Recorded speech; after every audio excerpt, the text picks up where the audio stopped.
Imagine a marathon runner, right? Someone who has just sprinted uphill for a solid 12 months. Oh man, that sounds exhausting. Right. It is. I mean, they've covered an insane amount of ground, leaving everyone in the dust, totally fueled by pure adrenaline. Yeah. But suddenly they hit this giant, intimidating hurdle, and it's got the number 180,000 just painted right on it. The ultimate psychological wall. Exactly. And the question is, do they have the leg strength to actually clear it, or, are they about to just completely collapse on the track? Right. Well, today is Wednesday, August 12th, 2026, and that is the exact scenario playing out right now in the Pakistani stock market. It really is. And you, our listener, you've handed us this massive, just fascinating stack of sources for this custom-tailored deep dive. Yeah, it's a brilliant collection of data you sent over. It really is. We're looking at a pretty dense collection of market data, plus these 4-hour technical charts for the KSE-100 index, and alongside that, a whole roster of heavy-hitting Pakistani stocks. Right, big names. Yeah, companies like Lucky Cement, DG Khan Cement, Pakistan State Oil, PTC, and several others. Yeah. So our mission today is to kind of cut through the sheer numerical noise of all these wicks and trend lines. We want to decode the underlying psychology of the market right now. Get to the human element. Exactly. I mean, are we watching a healthy breather in the middle of this massive bull run, or, are we staring over the edge of a dangerous slide? Yeah, that's the million-dollar question. So to help navigate this technical battlefield, our resident market expert is here to connect the dots for us. Yeah, and it's a really critical moment to be looking at these specific charts, actually. How so? Well, it's very easy to pull up a trading terminal and just, see a maze of geometry. Right, just red and green lines everywhere. Exactly. Ascending channels, momentum oscillators, all of that. But if we peel back that mathematical layer, what we are actually looking at is a profoundly human story. A human story. I like that. Yeah, because a 4-hour candlestick chart, it's really nothing more than a real-time historical record of mass human fear, collective greed, and high-stakes decision-making. Which means, I guess, we need to start by setting the stage for those decisions, right? Absolutely. Because before we can understand the behavior of the individual stocks, we really have to grasp the broader environment they're operating inside of. You have to zoom out first. Right. We have to look at the KSE-100 index itself. So let's look at the hard data you provided from August 12th. Let's do it. The market closed at 180,311.21. Okay. And that translates to a daily gain of roughly 464.5 points, or, 0.26%. Right. Now, if you just casually checked the closing ticker at the end of the day, you'd probably think, oh, it was a completely mundane, quiet, positive session. You'd think nothing happened at all. Exactly. But the intraday chart, it tells a wildly different story of absolute chaos. Oh, yeah. The volatility hidden inside that tiny 0.26% gain is staggering. It really is. It's crazy. So the market, it hit a daily high of 180,901.26 in the morning, looking super strong. Right.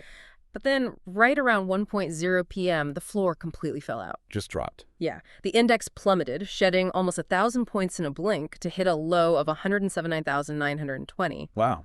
And then, just as quickly, in the final hours of trading, it clawed its way all the way back up to close in the green. It's a complete whiplash. Total whiplash. And it did this on massive volume, too, over 226.16 million shares traded hands. That is a lot of volume. It's huge, but we have to view this daily chaos against the one-year macro context, which your sources remind us is a massive, prolonged 22.66% uptrend. Right. And what's fascinating here is the specific altitude where this violent turbulence is happening. I mean, the 180,000 mark. Exactly. Yeah. We were talking about the 180,000 threshold. In technical analysis and, well, really just in behavioral finance generally, 180,000 is not merely a data point on a y-axis. Right. It's a psychological barrier. Yeah. Human beings are, they're hardwired to attach significance to large, round numbers. Like milestones. Exactly. And looking at the recent historical data in your sources, the market tried to hold the 182,000 level, and it just failed. Couldn't hold it. Nope.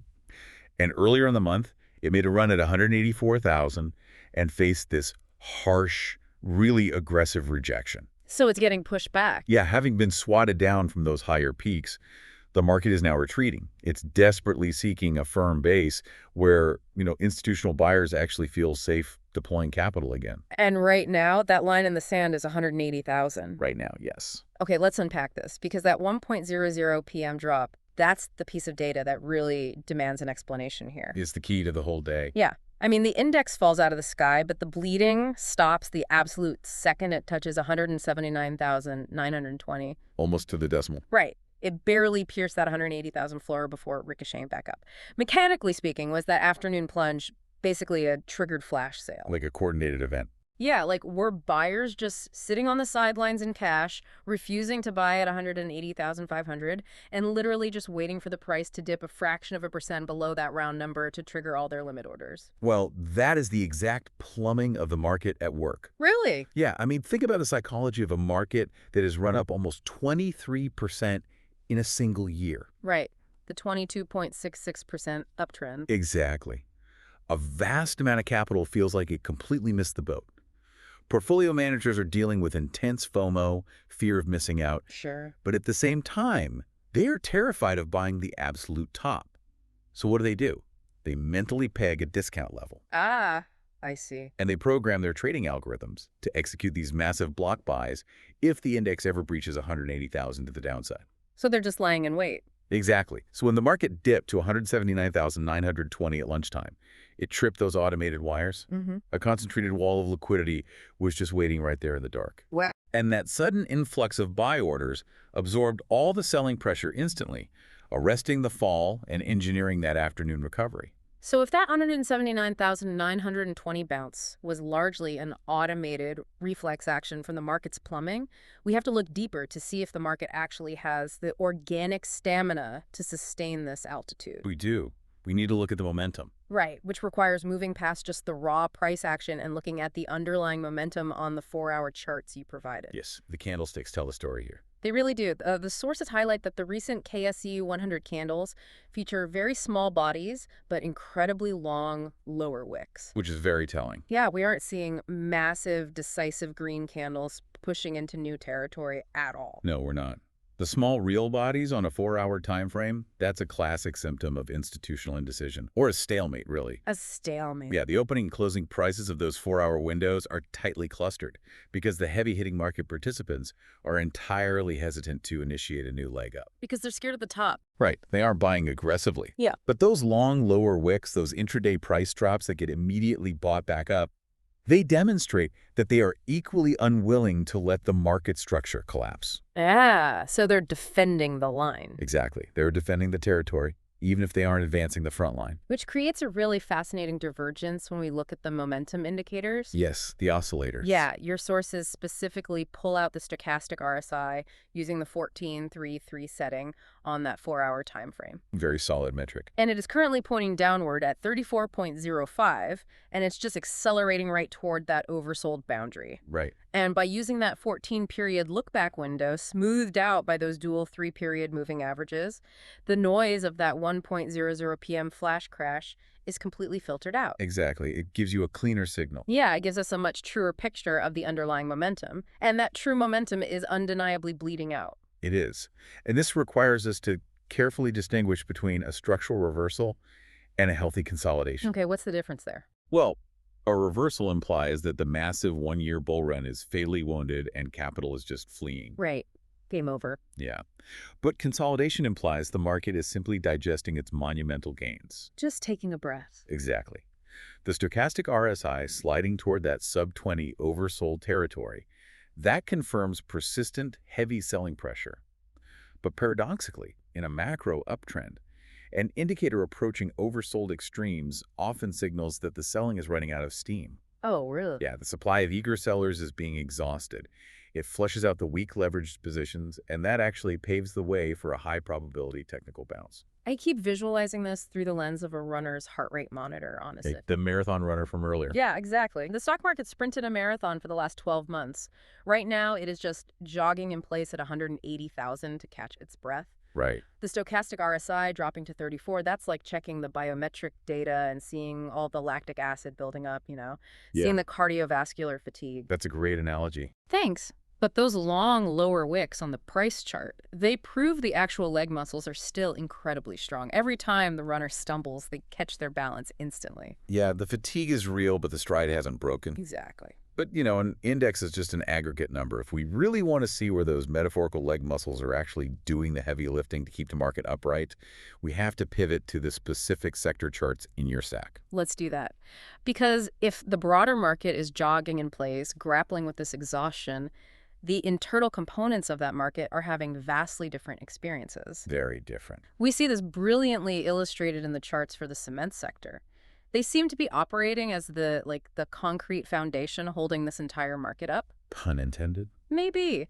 But looking at Lucky Cement, trading around 446.99, it is moving in a pristine, structured ascending channel. Beautiful chart. It is. It has this tight safety net established just beneath it at 438.24, with a secondary reinforced floor a bit further down at 422.28 to catch any anomalies. And we see the exact same architectural rhythm across the whole sector. Really? Yeah, look at DG Con Cement, DGKC. It's consolidating around 214.00, locked inside a virtually identical upward sloping channel. Just matching Lucky Cement. Exactly. It has structured support levels acting as stepping stones, immediate support at 208.24, secondary at 202.42, going all the way down to a major historical floor at 190.34. Wow, that's really structured. It is. Even Maple Leaf Cement, which is highlighted in your visual charts at 102.43, it's tracing this exact same steady diagonal trajectory. The capital rotation into this sector is just glaring. They all look like they're climbing a very deliberate, orderly staircase, but there is a visual element on these charts that I kind of want to push back on. Oh, go for it. Crucially, both Lucky Cement and DG Con Cement are tracking along a dynamic support line. On the charts provided by our listener, this is literally drawn as a bright, ascending orange trend line. Yes, the dynamic trend line. Right, and every time the price dips over the last few weeks, it magically kisses this diagonal orange line and bounces higher. That's the lower boundary of the channel, yes. Well, here's where it gets really interesting. I have to ask, are these diagonal orange trend lines rooted in actual fundamental economic reality? What do you mean? Like, is there a tangible metric in DG Con Cement's supply chain or their quarterly earnings that dictates its equity is worth exactly that escalating price on exactly that Tuesday? Ah, I see. Or are we just looking at a massive multiplayer self-fulfilling prophecy? I mean, if thousands of algorithmic bots and retail traders are all staring at the exact same 4-hour chart and they all draw the exact same orange line, aren't they just artificially propping the stock up because they are programmed to buy at the line they invented? If we connect this to the bigger picture, you are highlighting the core philosophical tension of all technical analysis. Which is? The blunt reality is, yes, it is entirely a self-fulfilling prophecy. I knew it. But, and this is the crucial part of self-fulfilling prophecy, when it's backed by hundreds of millions of rupees in institutional capital, that manifests as an undeniable economic reality. Okay, fair enough. That diagonal orange line does not measure cement production output or, limestone costs. It measures mass psychology. Right. It quantifies an established historical rhythm of market participants collectively agreeing to buy the dip. But they are buying the dip at progressively higher prices, which is why the line tilts upwards, right? Precisely the point. A traditional horizontal support line implies the market agrees a company is fundamentally worth a static number, say, exactly 200 rupees. Right, a flat floor. Yeah. But an ascending dynamic trend line means the psychology has shifted. The market has collectively agreed that the underlying asset is becoming inherently more valuable as time passes. Because they're feeling bullish. Yes. They're willing to pay a higher premium for today's discount than they were willing to pay for last month's discount. The geometry is drawn by traders, sure, but the capital flows dictated by that geometry are a fierce, tangible market force. Okay, that reframes it perfectly. So the cement stocks have built this sturdy psychological staircase fueled by a willingness to pay premiums. But as we sift deeper into your stack of charts, the scenery changes, like completely. It goes from a sturdy staircase to a precarious cliff edge. It gets much more volatile. Yeah. We are leaving the safety of predictable ascending channels and entering what your sources identify as high-stakes decision points. This is where the underlying fragility of that 180,000 index level is really concentrated. Let's examine Pakistan State Oil, PSO. It's trading near 349.74, but its chart shows it hovering dangerously close to its horizontal support levels. It's right on the edge. Yeah, it has immediate support at 344.74 and a secondary at 341.80. It is sitting mere millimeters above its floor. And if it breaks that, the major historical floor isn't until 334.95. Right. And Pakistan Telecommunication Company, PTC, is an even more extreme example of this tension. Oh, the PTC chart is fascinating. It is. The 4-hour chart shows PTC trading at roughly 70.41, which is exactly where its immediate support lies. Right on the line. It is literally sitting right on the fence. It has a secondary minor safety net sitting at 67.17. But if you look at the spatial dynamics of the chart below that 67 level, the next supports are all the way down at 64.91 and 62.80. Between 67 and 64, it's just empty air. Yeah, there's a massive structural void right there. Exactly. If PTC loses that 67.17 level, there is no historical price action to catch it. It is a sheer drop down to the low 60s. It's a cliff. And the visual context in your sources proves this isn't isolated to just oil and telecom. No, it's spread across sectors. Right, charts for TPL Corp, TPL Properties, Gantara Tire, Gantara Automobiles, they all exhibit this exact same perilous setup. They're all trading directly on top of their diagonal support lines. One stiff breeze, one bad 4-hour candle, and they slip over the edge. This starkly illustrates how capital is picking winners and losers while the broader market catches its breath. Exactly. The cement sector is acting as a sponge for confident capital, while these other equities are testing the absolute razor-thin limits of their shareholders' patience. So what does this all mean for the mechanics of the market? Right. Like, if PTC breaks below that 70.41 level, or if PSO finally slices through its diagonal line, does the whole chart just organically reorganize itself? What actually happens under the hood when a stock fails a major decision point? It triggers a cascading liquidity event. A cascading event. Let's look at the mechanics. When a stock rides an ascending trend line for an extended period, the market gets complacent. Sure, people get comfortable. Right. Traders and institutions position their stop-loss orders in a tight cluster, just a fraction of a percent below that orange line. They all park their emergency exits in the exact same kill zone. Because they assume the line will hold just like it did the last 5 times. Right, exactly. So if PTC slips just enough to trigger that first upper layer of stop losses, those automated sell orders just flood the market. Ah. That sudden spike in supply overwhelms the buyers, which pushes the price down even further. That downward push triggers the next, deeper layer of stop losses. Like dominoes. It creates an absolute avalanche. Mhm. But more importantly, the psychology shatters. Buyers who are aggressively defending that trend line see the breach and they instantly flip their bias. The panic. They morph from buyers into panic sellers. The liquidity vacuum opens up and the stock goes into free fall through that empty air you mentioned until it finally crashes into a major historical horizontal floor. Like PSO's deep support down at 334.95. Exactly. That is where a completely different demographic of market participants, the deep value investors, finally step in to sweep up the wreckage. It is the trapdoor effect. One moment, you are standing on solid ground, completely trusting the architecture of the chart, and the next moment, the floor opens up and you are in a free fall to the basement. Which is exactly why your sources call them decision points. The market is collectively, actively deciding in this current 4-hour window whether these companies deserve the premium they are commanding or if they need to be flushed down to the basement to force a total reassessment of their value. This has been a brilliantly illuminating breakdown. It's really compelling data.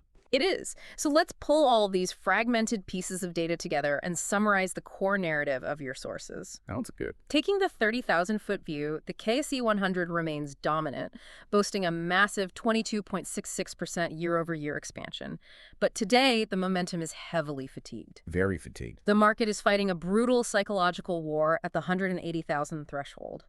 The violent intraday flash drops to 179,920, and those long candlestick wicks, they prove that while buyers are exhausted, which is found by that crashing stochastic RSI, they are still deploying massive capital to defend the floor. Yeah, the broader market is bending, but it is aggressively refusing to break. And beneath that macro surface, a massive capital rotation is splitting the market in two. Right. On one side, you have the concrete foundations. Stocks like Lucky Cement and DGKC are building methodical, reliable upward channels, proving that capital is still confident enough to buy dips at premium prices. The staircase. Yeah, the staircase.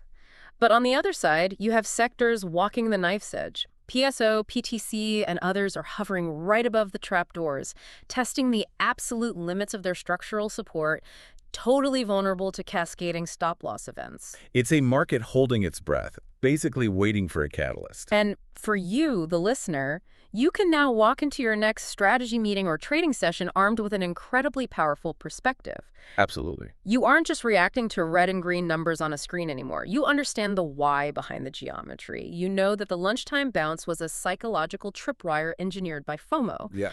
You know the spatial difference between an orderly cement channel and a telecom liquidity vacuum. You don't just see the market's heartbeat, you know exactly why it is racing. This raises an important question, though, and it is a concept I really want to leave you to ponder as you stare at these exact same charts tomorrow morning. What's that? We have spent this entire deep dive analyzing how these support levels, these wicks, and these trend lines are ultimately physical manifestations of human psychology. Right, the fear and greed. They represent human indecision, human fear of missing out, and human exhaustion at a shiny round number like 180,000. But as algorithmic entities and AI-driven quantitative funds take over an increasingly dominant share of daily trading volume, well, we have to wonder about the future of technical analysis itself. How do you mean? An AI does not care if a number is round. That's true. It does not feel cardiovascular fatigue after a 22% run. It does not feel FOMO. So in 5 years, will these traditional candlestick patterns and these self-fulfilling human-drawn trend lines still dictate market structure? Oh, wow. Or will AI completely rewrite the physics of support and resistance, stripping the human emotion out of the charts entirely? That is a genuinely fascinating thought to end on. If the human psychology vanishes, does the self-fulfilling prophecy vanish with it? Exactly. Well, we want to give a massive thank you to you, the listener, for supplying such an incredibly rich, dense stack of sources for this analysis. Yeah, thank you so much. This was great. Navigating the 180,000 battleground with you has been an absolute blast. Keep asking the big questions, keep looking past the raw data, and we will catch you on the next deep dive.